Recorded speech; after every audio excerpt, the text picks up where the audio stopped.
कहबे प्रथम बैठक जोन बैठक आज हजार हजार लोक समर्थक मैंने जोग देइथिले एटा शुणु बैठक प्रथम कहवा ठीक नुहे कारण पुराणा बजार आमर कर्मी बैठक होता एवं तापर एठी आज गेलटुआर होती 25 नंबर जोन आमर ये निर्वाचन पर्यंत विभिन्न पंचायत रे विभिन्न वार्ड रे विभिन्न जोन में बैठक हम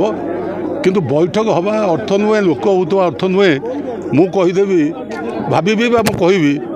ये मो पाई होची बा आम अन्य का किंतु ये सब जहाँ होची ये केवल नवीन बाबू ऊपर भरोसा थिबा आमर कर्मी भाई माने लोक माने जेहेतु तांकर कार्यकलाप दीर्घ 24 वर्षर एवं तांकर जो सुशासन एवं तांकर जो काम विकास जो तांकर जो रही योजना ये सब लोकों को प्रभावित करिछि ता सहित माँ मैंने जो मैंने कि वन साइडेड हो नवीन बाबू कहवा माने माँ मैंने सपक्ष में भावुं कहीं माँ मान सुरक्षा माँ मान सम्मान एवं माँ को स्वावलंबी करवा एवं माँ को आज जीविका दबा स्वतंत्र परिचय दबा केवल नवीन बाबू ही कर तेणु से दृष्टि आज आपण मैंने देखुए आम कर्मी बैठक माँ मान संख्या भी अधिका अच्छी एवं भाई भौणी मान अधिका अच्छी एवं विशेषकर आप देखुए जो नुआ भोटर 18 ରୁ 35 वर्ष थे ए भी कम बहुत भी थे आप अनुभव करें केत धारणा थिला जे बोधे नुआ भोटर कि युवक मैंने बोधे विजु जनता दल सहित केत दूर अच्छा आज प्रमाण होगा सबू वर्गर लोक बर्तमान नवीन बाबू सहित अच्छा तेणु ये प्रमाण दौची आगामी निर्वाचन 2024 नवीन बाबू मुख्यमंत्री हवा सहित ओडिशार विकास को आहरी आगेबे ये लोकंकर विश्वास हो जाइए से विश्वास को कहीं हटई पारे ना सर गोटे कथा बर्तमान उठुची जे बर्तमान नवीन बाबू विकास काम करिवो ना मोदी ग्यारंटी जो बर्तमान से ये होची आपण शुणु मु तांको ना धरिया को चाहे ना आमे आम गोड़े छेड़ा कि आमे कार्य करूचु आमर पूर्ण विश्वास नवीन बाबू सहित अन्य कई तुलनीय नुहति कि ओडिशावासी कार ग्यारंटी कार नॉन ग्यारंटी से ओडिशावासी प्रभावित हेबे नहीं ओडिशावासी प्रभावित हेबे केवल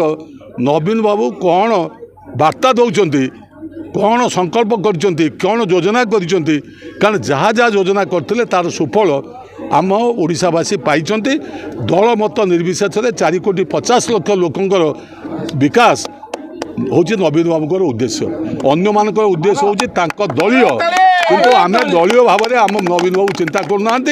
समग्र ओडिशार विकास से चिंता कर समस्त ओडिशावासी आपड़ देखुए प्रत्येक निर्वाचन में नवीन बाबूर भोट हार बढ़ुची संख्या भी बढ़ुची जोटा कि अन्य दल में घटू ना आगामी 2024 देखिए नवीन बाबू अधिका भोट्रे दल जितब सी जितबे अधिका भोट्रे एवं संख्या अधिका आसो। आज आम भद्रक निर्वाचन मंडल 25 नंबर जोन आज जो विशाल समावेश अनुष्ठित होती विधायक प्रार्थी अच्छा प्रफुल्ल सामल महोदय जे वर्तमान विधायक अच्छा भंडारी पोखरी वरिष्ठ नेतृत्व उपस्थित अच्छा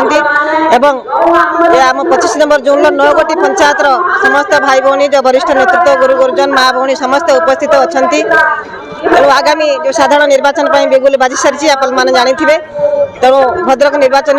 मंडल हूँ विजु जनता दल एक गढ़ तेणु अनेक काम ये उन्नयनमूलक कार्य कराई आम प्रिय मुख्यमंत्री नवीन पट्टनायक महोदय कोटी कोटी टंका अनुदान देते आम ओडिशा नवीन ओडिशा माध्यम 5T माध्यम जो शिक्षा क्षेत्र में स्कूल गुड़िकर उन्नति ग्रहण करा कॉलेज गुड़िकर भित्तिभूमि विकास होती तेणु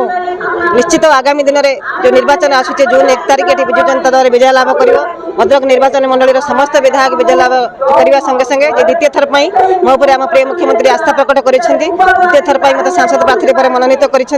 मोर आशा और विश्वास रही समस्त जनसाधारण मत समर्थन जनइबे और आगामी दिन में विजु जनता दल ये विजय लाभ कर षष्ठ थर पर आम प्रिय मुख्यमंत्री नवीन पट्टनायक महोदय आउ थे मुख्यमंत्री होगा धन्यवाद।